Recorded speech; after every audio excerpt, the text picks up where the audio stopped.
जमीन क्यों कांपती है?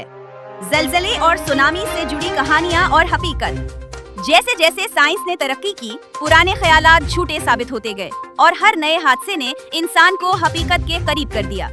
इंसान की पूरी तारीख में जितना नुकसान जलजलों ने पहुंचाया है, उतना किसी और कुदरती आफत ने नहीं पहुंचाया।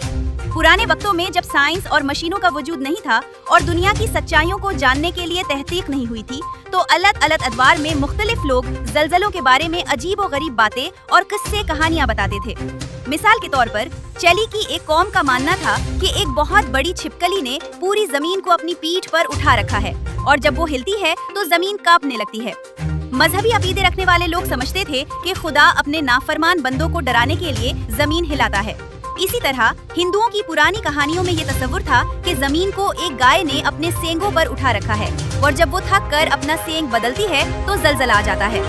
यूनान के पुराने फलासिफरों अरस्तु और अफलातून के ख्यालात कुछ हद तक साइंसी थे।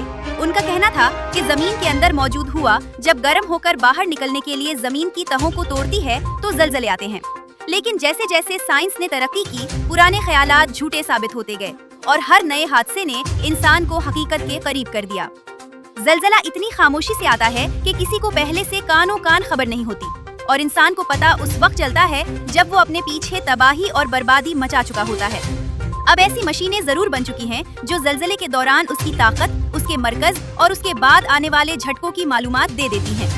जमीन के बारे में जानने वाले माहिरीन अर्जियात बताते हैं कि जलजले आने की दो बड़ी वजूहात हैं। पहली वजह जमीन के अंदर मौजूद बड़ी बड़ी चट्टानों या प्लेटों का टूटना है और दूसरी वजह आतिश फिशा पहाड़ों का फटना है।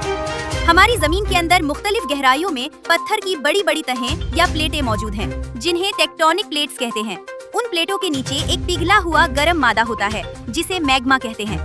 जब मैग्मा की गर्मी बहुत ज्यादा बढ़ जाती है तो जमीन के अंदर एक बिजली जैसा करंट पैदा होता है, जिससे ये प्लेटें हिलने लगती हैं और आपस में टकराकर बुरी तरह टूट फूट का शिकार हो जाती हैं। टूटने के बाद उन प्लेटों का कुछ हिस्सा उस पिघले हुए मादे में धंस जाता है और कुछ हिस्सा ऊपर को उभर आता है, जिसकी वजह से जमीन पर रहने वाले इंसानों और जानवरों को सतह पर शदीद झटके और इर्तियाश महसूस होता है।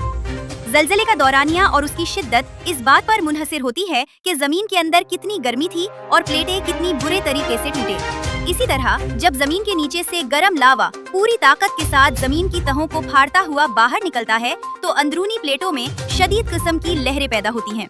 ये लहरें जमीन के नीचे 3 से 15 किलोमीटर फी सेकंड की तेज रफ्तार से सफर करती हैं और उन्हें 4 अक़साम में बांटा गया है।